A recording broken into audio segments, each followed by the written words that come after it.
Harrison Berger, um jovem jornalista dos Estados Unidos que já esteve neste canal antes e cujos vídeos eu já publiquei aqui anteriormente, agora tem seu próprio canal no YouTube. Eu recomendo que você vá conferir, vou deixar o link na descrição e em todos os outros lugares. Aqui está a entrevista mais recente dele. É uma prévia, os primeiros 20 minutos da conversa dele com o historiador Daryl Cooper. Dê uma olhada e se quiser assistir ao programa completo, vá ao canal dele e assista por lá. Aproveite.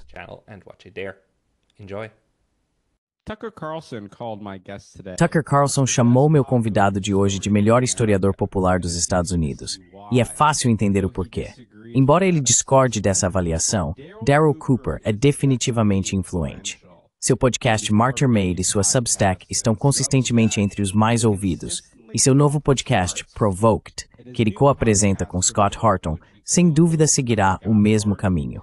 Ele é, de longe, uma das pessoas mais fascinantes e bem informadas com quem já conversei, e foi um privilégio poder falar com ele. Espero que você aproveite a conversa.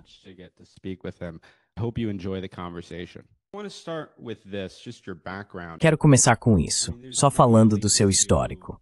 Quero dizer, há muitos membros da elite que gostam de ficar à margem e mandar os filhos dos outros para lutar em guerras. Essas são pessoas que nunca serviram nas Forças Armadas. Provavelmente nunca estiveram nem mesmo em uma briga de verdade na vida, mas são os torcedores mais entusiasmados da guerra. E as salas de espera das emissoras de notícias a cabo estão cheias desse tipo de gente. Na verdade, estão até transbordando. Mas você é alguém que serviu nas Forças Armadas, e ao contrário da nossa elite política, você não é um belicista. Na verdade, é o oposto. Você pode explicar como o seu serviço militar influenciou sua visão sobre a guerra?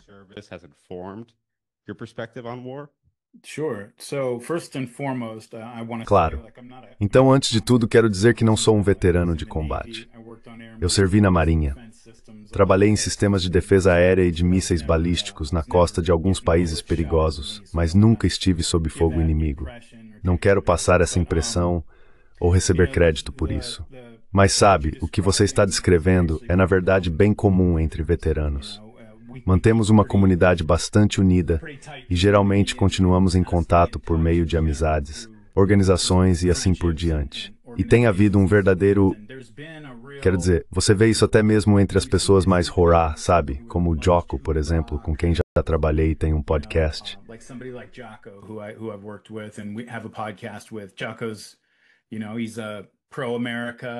Jocko é, você sabe, um cara pró-América, Navy SEAL, guerreiro, mas ele também é um homem razoável. E olha para os últimos 25 anos e diz, liderei homens em batalha e vi eles sangrarem, vi alguns morrerem e para quê? Tipo, para que exatamente foi tudo isso? Acho que muitos americanos estão pensando assim, mas muitos veteranos sentem isso de forma muito visceral. Mesmo alguém como eu, que só estava sentado em um navio na costa, assistindo tudo isso acontecer no meu radar, ainda conhece muitos veteranos de combate. Como eu disse, é uma comunidade unida. Tive amigos que estiveram lá e ficaram traumatizados, amigos que se feriram, amigos que morreram.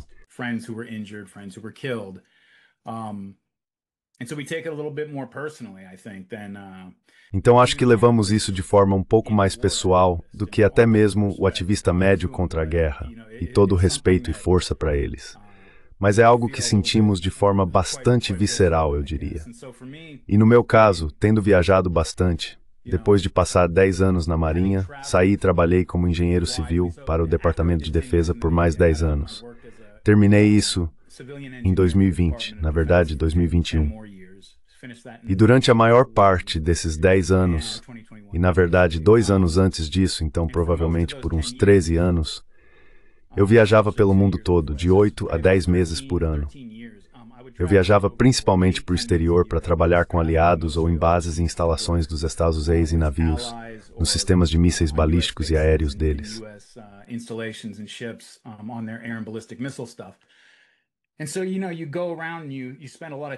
Então, sabe, você viaja, passa muito tempo nesses outros países e começa a meio que, bem, antes de tudo, isso faz você ser grato por viver nos Estados Unidos, porque grande parte do resto do mundo é um lugar mais difícil de se viver. Também faz você valorizar o quão frágil e quase antinatural é essa situação de paz geral. De modo geral, está um pouco acalorado politicamente e tal, para o que estamos acostumados. Mas, em geral, não estamos preocupados com uma guerra civil estourando nos Estados Unidos. E para grande parte do mundo, essa é simplesmente a realidade diária em que vivem.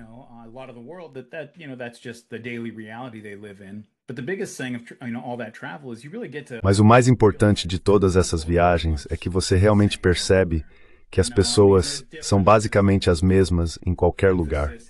Quero dizer, existem diferenças de ênfase, de atitude e várias outras coisas.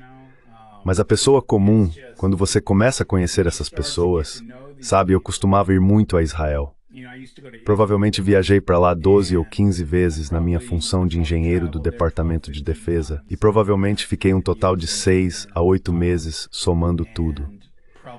Enquanto eu estava lá, quando não estava trabalhando, eu viajava pelo país e conversava com todo mundo, conversava com as pessoas. Eu tinha amigos palestinos em Orange County, em Los Angeles, que me colocaram em contato com parentes deles na Cisjordânia.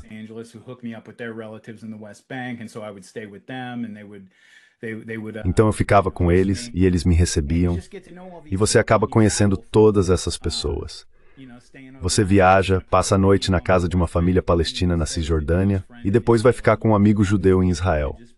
E você pensa, cara, essas pessoas realmente poderiam ser vizinhas. Sabe o que quero dizer? Elas são muito parecidas em muitos aspectos. Quando você começa a perceber isso e a humanizar as pessoas que geralmente aparecem só como personagens de TV, ou em vídeos ou fotos, no Twitter ou algo assim, você realmente começa a reconhecer que a pessoa, lá do outro lado, quando está tirando seu filho dos escombros, sente exatamente o que você sentiria ao tirar seu filho dos escombros.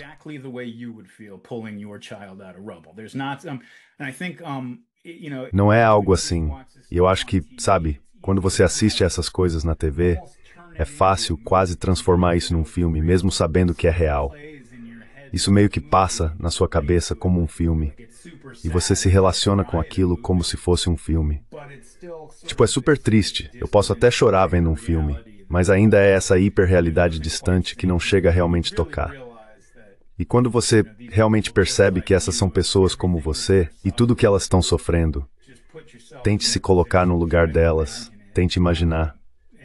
Fica muito difícil. Eu não sou um cara anti-guerra por princípio, tipo um absolutista. Obviamente, eu estive nas Forças Armadas, trabalhei para o Departamento de Defesa.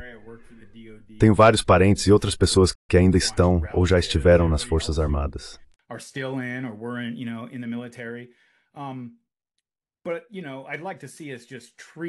Mas eu gostaria de ver que tratássemos a decisão de ir para outro país, de enviar jovens americanos para lá, para outro país, para matar pessoas, para matar crianças, com a seriedade que isso merece.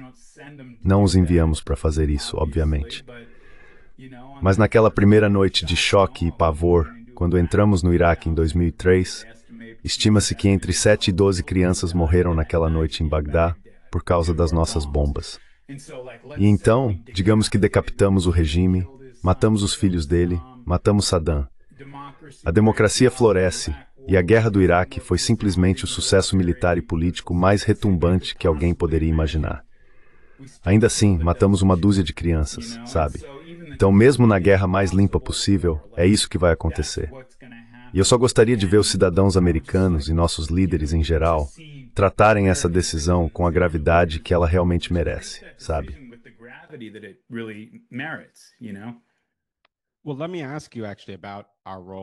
Bem, deixe-me te perguntar sobre o nosso papel no Iraque, porque eu nasci em 2001.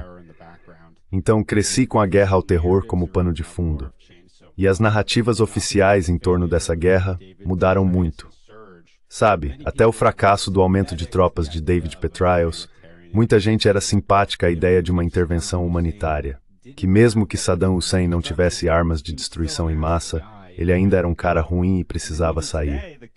E até hoje, a sabedoria convencional é que a guerra foi um erro, que foi uma falha de julgamento de um país com um longo histórico de boas intenções. E acho que você raramente ouvirá algum funcionário público americano sugerir que aquela guerra, de alguma forma, refletiu o poder americano ou representou como agimos no exterior de forma unilateral e muitas vezes banhada de sangue, como você mencionou. A única exceção, eu diria, é o Trump. Ele costuma dizer coisas como, sabe, nós também somos assassinos. Você acha que somos tão inocentes, como ele disse para o Bill O'Reilly em 2017. Putin é um assassino.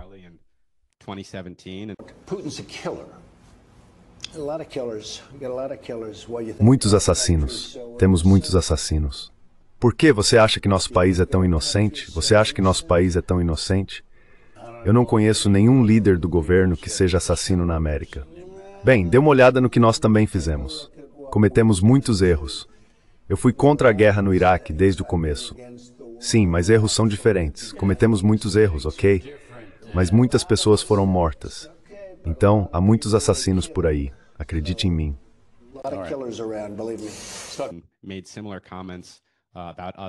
Fez comentários semelhantes sobre nós em relação à China na semana passada para Maria Bartiromo.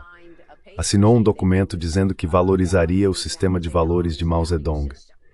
Então teve isso, e depois eles invadiram e invadem nosso sistema de telecomunicações, têm roubado propriedade intelectual, tem o fentanil, a Covid. Quer dizer, você sabe todas essas coisas. Então, como você negocia com alguém que claramente age de má fé? Você acha que não fazemos isso com eles?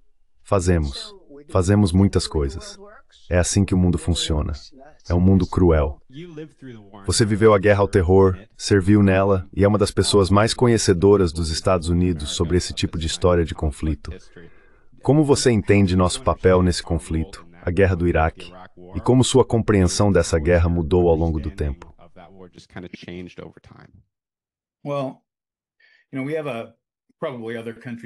Bem, você sabe, provavelmente outros países fazem a mesma coisa, mas nós temos esse terrível hábito nos Estados Unidos de tirar as lições erradas de um conflito e aplicá-las ao próximo conflito de uma forma que acaba em desastre, certo?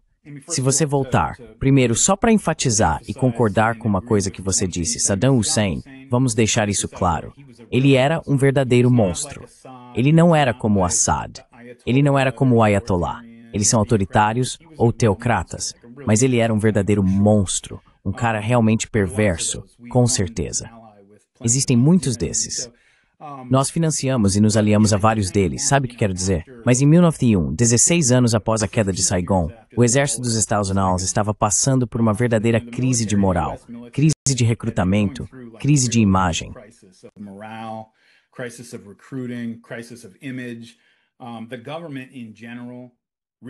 O governo, de modo geral, já tinha meio que perdido grande parte de sua credibilidade e legitimidade com o público durante o Vietnã e, na verdade, no final dos anos 60 e início dos anos 70 em geral. Quando chegou a invasão do Iraque em 1991, ou acho que não chegamos a invadir totalmente, mas, sabe, foi realmente meio que... É difícil explicar para alguém da sua idade agora, nascido em 2001, como era em 1991. Se você procurar no Google um videoclipe chamado Voices That Care, era para as tropas que estavam no Golfo Pérsico, prontas para lutar contra o Iraque ou durante os combates.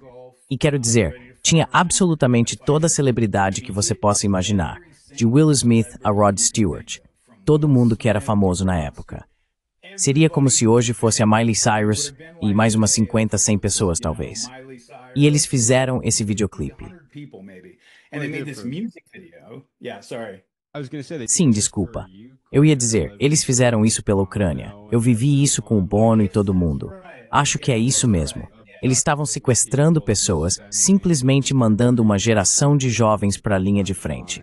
Ninguém realmente se importava. Todas as celebridades apareceram para apoiar.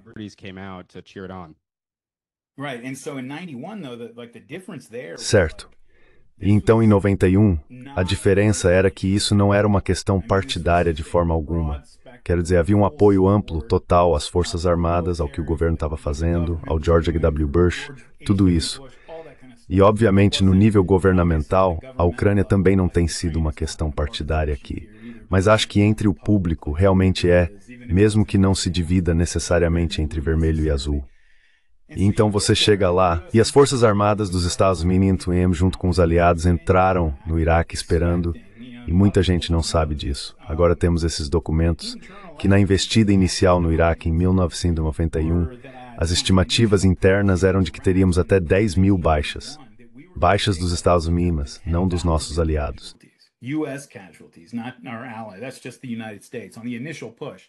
Isso é só os Estados Unidos no impulso inicial. Obviamente, não foi assim que aconteceu. O exército americano entrou lá e, como descobrimos, ou pelo menos achávamos, a lição que tiramos foi: caramba, o exército dos Estados Unidos é basicamente os Vingadores. Eles podem chegar e simplesmente impor qualquer solução para qualquer problema e fazer tudo o que pedirmos, porque é só olhar o que fizeram com esse exército que vínhamos idealizando há tanto tempo. Esse exército que tinha acabado de lutar contra o Irã por 9 anos, sofrido 500.000 de baixas e sobrevivido a isso.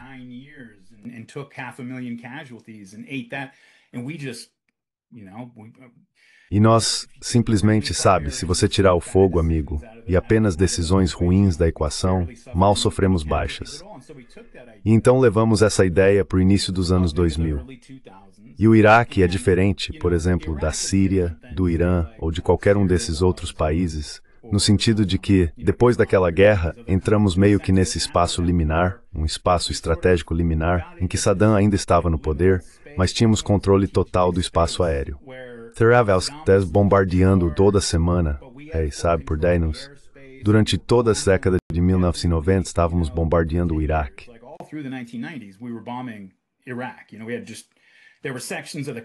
Sabe, havia regiões do país que estavam praticamente separadas como áreas semi-autônomas, quase independentes, como as áreas curdas e as áreas xiitas mais ao sul. Então era como se fosse uma ferida aberta, bem no meio do Oriente Médio. Um lugar que era basicamente um grande vácuo onde existia um estado disfuncional. Nosso plano na época era basicamente bombardeá-los para sempre, basicamente. Não tínhamos realmente um plano além disso.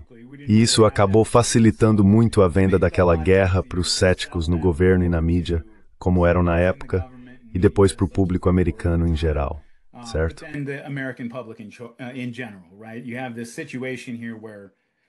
Você tem essa situação aqui em que algo precisa acontecer. Não dá para simplesmente manter esse tipo de estado meio falido que estamos bombardeando toda semana para sempre, certo? E em 2003, quando decidimos entrar, quero dizer, muita gente sabe agora que isso não foi algo decidido no final de 2002 com base em novas informações sobre armas de destruição em massa ou algo assim. Isso era algo que já estava pronto na gaveta há muito tempo, desde que o 11 de setembro aconteceu. E, quero dizer, toda a campanha das ADM foi literalmente testada em grupos focais. Foi daí que veio. Foi uma agência de publicidade que fez grupos focais com pessoas e chegou à conclusão de que a questão das ADM era a forma mais eficaz de vender aquela guerra.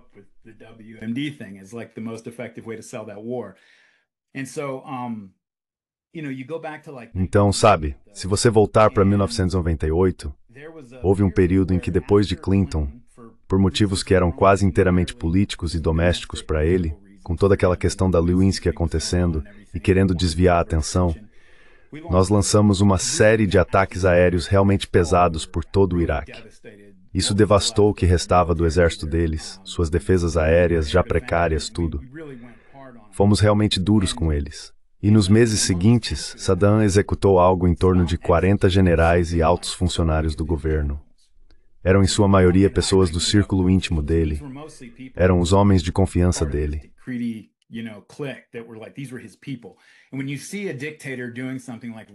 E quando você vê um ditador fazendo algo como prender e executar algumas dezenas de generais, aliados de alto escalão e funcionários do governo, isso é sinal de um regime fraco. Sabe, como o Tony Zinni, acho que ele era o comandante do CENTCOM naquela época. Sim, acho que sim. Ele era o CENTCOM na época. Mas sabe, ele foi uma das pessoas que realmente defendia, tipo, olha, não precisamos invadir o Iraque. Podemos convencer um dos generais dele a tirá-lo do poder, sabe? Substituí-lo e então dizer, tudo bem, ele se foi.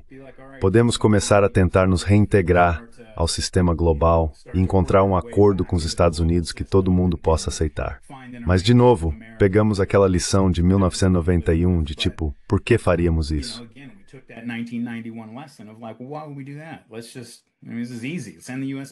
Vamos lá, quero dizer, isso é fácil. Envie o exército dos Estados Unidos. E veja, do ponto de vista militar, foi isso que aconteceu. Entramos lá, derrotamos todo mundo, tomamos Bagdá e o regime caiu. Então, claro, todo mundo sabe o que aconteceu depois disso. Tudo começou a desmoronar. Quando você tem um grupo de pessoas em um país cujas principais ferramentas são bombas, mísseis, tanques e metralhadoras, e você diz para eles controlarem um tumulto acontecendo em Bagdá, o resultado vai ser o que vai ser, entende? Então acho que de uma perspectiva mais ampla, existe um certo debate, até mesmo entre pessoas que acompanham a política externa dos Estados Unidos de perto.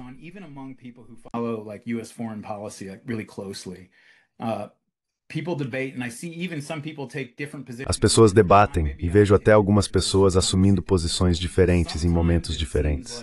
Talvez eu mesmo assuma posições diferentes sobre isso em momentos diferentes. E às vezes parece que existe apenas esse debate implacável, um movimento estratégico para eliminar inimigos, para avançar em uma certa direção. Quero dizer, se você olhar para, sabe, apesar de todos os golpes de imagem que Israel sofreu nos últimos anos, especialmente desde o ataque a Gaza em 2014, olha, cara, o Hezbollah está dizimado, o Hamas está esmagado, Gaza está sendo etnicamente limpa, a Síria está fora do caminho, e eles acabaram de passar por uma guerra no Irã e mandaram a mensagem para todo mundo, para israelenses, americanos e iranianos, de que se for preciso, os Estados Unidos vão vir aqui e lutar essa guerra por nós.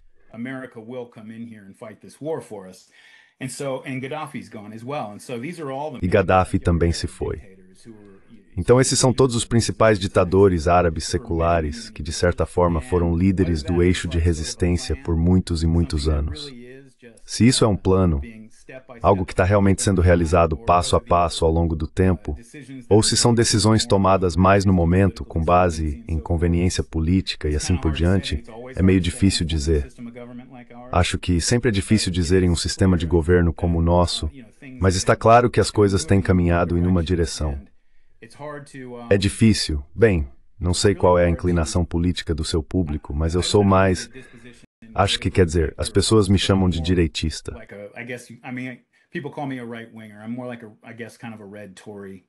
Eu sou mais, acho que uma espécie de Tory vermelho, sabe? E sabe, eu sou alguém que, talvez por causa do meu foco em história e tudo mais, me preocupo muito com coisas que a maioria das pessoas hoje em dia quase parece tratar como piada. Coisas como honra nacional, coisas como realmente seremos lembrados daqui a 500 anos, quando alguém estiver pegando um livro de história. Sabe? Isso é importante para mim. Tipo, não importa o que mais a América faça, daqui a 1000 anos alguém vai pegar um livro de história e vai ler sobre esse lugar chamado América, que foi o primeiro a colocar alguém na Lua.